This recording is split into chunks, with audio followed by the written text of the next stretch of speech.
You ever notice how every time one of those talking head idiots in the national news talk about an accident involving a big truck, they always seem to act like it's some kind of big mystery and needs national exposure and coverage, as if it's the very first time they have ever heard of an accident involving a big truck. Do you think it has anything to do with hyping up a story in order to sell advertising dollars? Folks, I'm here to tell you that it ain't magic. Big trucks don't suddenly sprout wings and just fly off the road on their own. Big trucks don't all of a sudden think they're someone's pet dog and flop down, roll over on their side and wag their tongue, wanting someone to rub their belly. There are reasons these things happen. And after the week we've had, it's time we talk about what's really going on out on the road. All right, folks, we've had a busy August on America's highways, and not in a good way. We've seen electric batteries spilled across I-80, a rig in New Hampshire end up in the Winnipesaukee River, and more than a few others I'll get into here. The big question is, were these drivers legal, and why are we seeing the same mistakes over and over again? First up, August 11th, 2025, just west of Reno, near Hirschdale Road on I-80. A big truck hauling Tesla batteries tips over right off the shoulder. Now, hauling lithium batteries ain't like hauling a load of potatoes. This stuff can catch fire, explode, and basically ruin your day. Thankfully, nobody got hurt. But traffic? Backed up for hours. Cleanup? Hazmat specialists only. Cause? California Highway Patrol says speed may have been a factor. That, plus not staying fully in the lane on a curve. Driver had a CDL, driver was legal, but the load was top-heavy. Combine that with high speed, and you've got a recipe for disaster. August 8th, Tilton, New Hampshire. Middle of the night, 1:52 a.m. A 2025 Western Star rig is heading south on I-93, doesn't make the curve, smashes through the guardrail, across train tracks, and lands right in the river. The driver, Benjamin Wilson, 48 years old and from Vermont, didn't survive.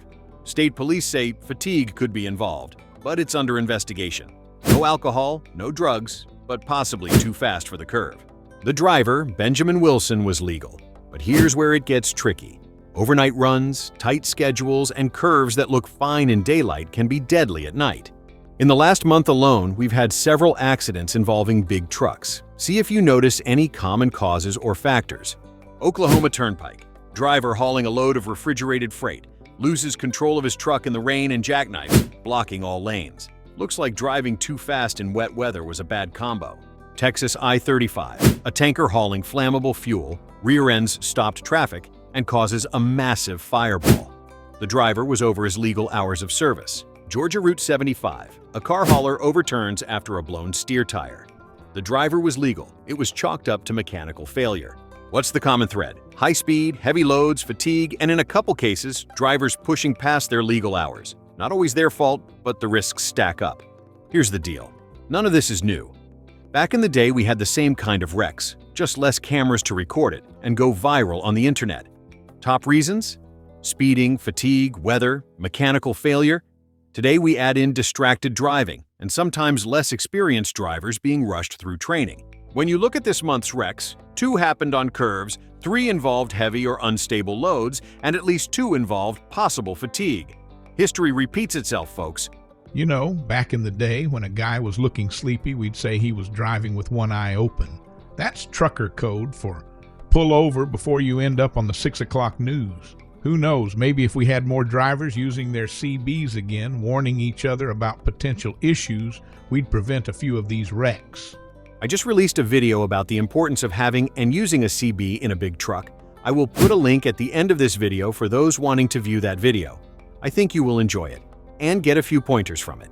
You might want to check it out after you finish here. Might save you some heartache down the line and moving forward. Bottom line, these crashes ain't random. They've got patterns, and patterns can be fixed. Better training, realistic schedules, mechanical checks, and a little common sense would go a long way. Stay legal, stay rested, and remember, no load's worth your life.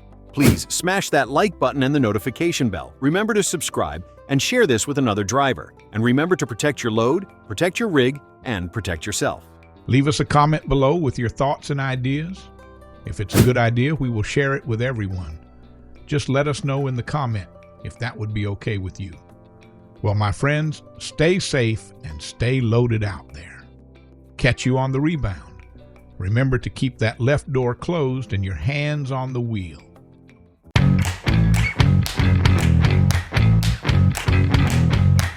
cell phones and GPS. But here's the truth. There are dead zones all over the United States where cell phones can't get a signal.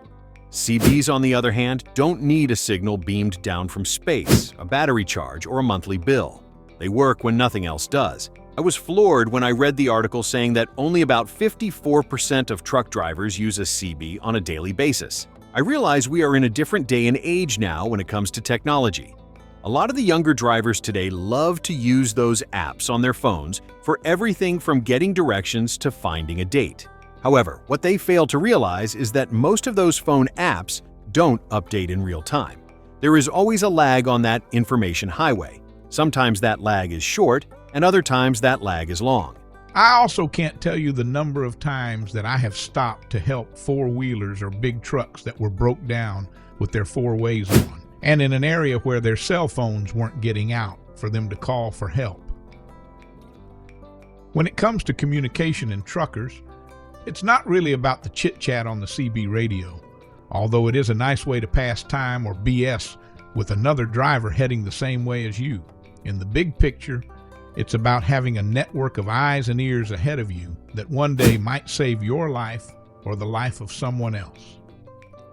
For the newer drivers out there, or for those that just got a CB radio, here are some common terms you might hear on the CB along with what CB channels are commonly used for. I already mentioned that a brake check means to slow down immediately because there's something happening ahead, and a bear in the air is a police chopper, which is usually looking for speeders or might be flying near an accident. It would take much too long to list them all, but here are a few others. When you hear them talking about a gator or an alligator, that means someone blew a tire and part of it is laying on the road. A baby gator is just bits and pieces of a blown tire.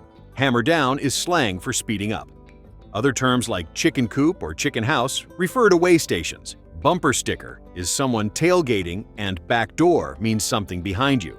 A bobtail is a tractor without a trailer. A cash box is a toll booth. A yardstick is a reference to what mile marker something is at. If you hear someone say, "Got your ears on?"